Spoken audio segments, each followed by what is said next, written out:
Okay, so at the end of the last video, we were talking about the two different ways that we can hook up multiple resistors in a circuit. One way is series, and in a series circuit, there's only one path.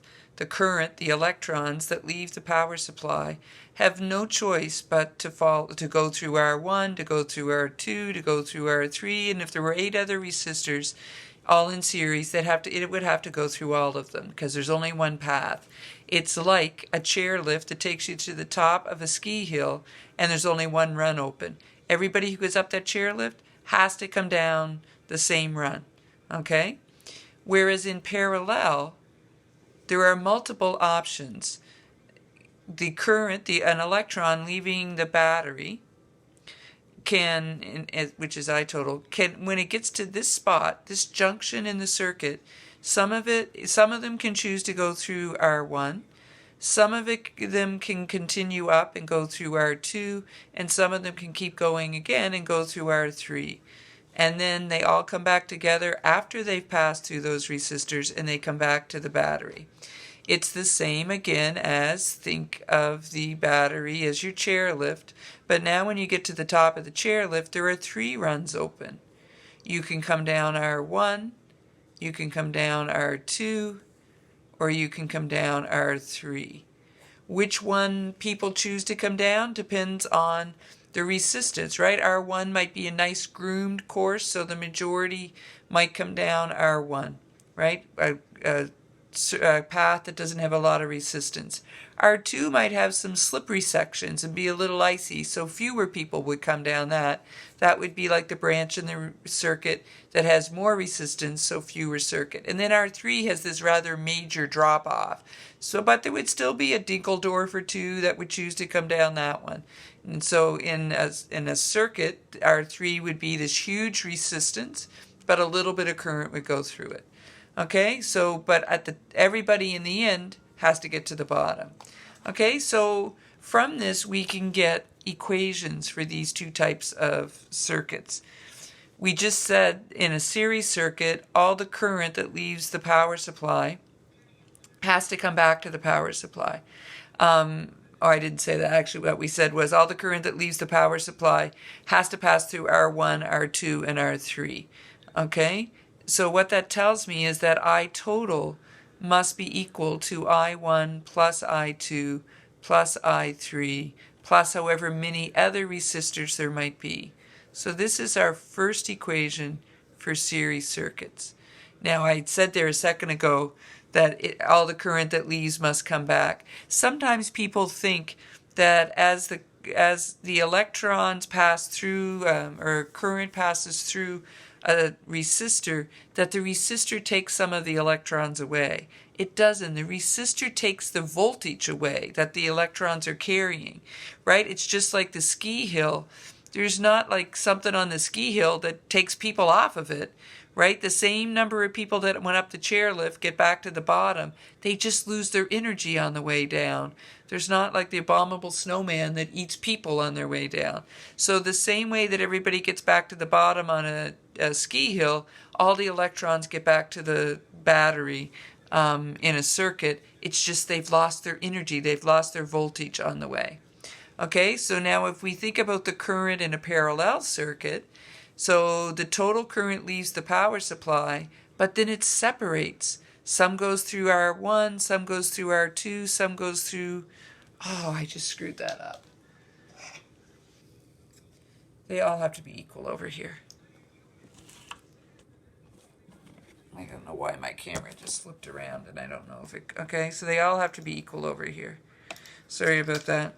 So the same current, I think I said it right, but I don't know. The same current that goes through the first resistor goes through the second resistor, goes through the third resistor, would keep going through all the resistors in series. All the I's have to be equal. I have no idea what I said, so sorry about that if I screwed it up.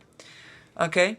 Over here, though, the current that leaves the battery separates into the different branches. So here, I total really is equal to I1 plus I2 plus I3 plus however many other ones there might be. Okay? Now let's think about the energy, the voltage that it's carrying. So a single electron leaves the power supply with its total voltage, drops voltage through when it passes through R1, drops more when it passes through R2, drops more when it passes through R3, and when it gets back to the battery, it has to have lost it all. Okay?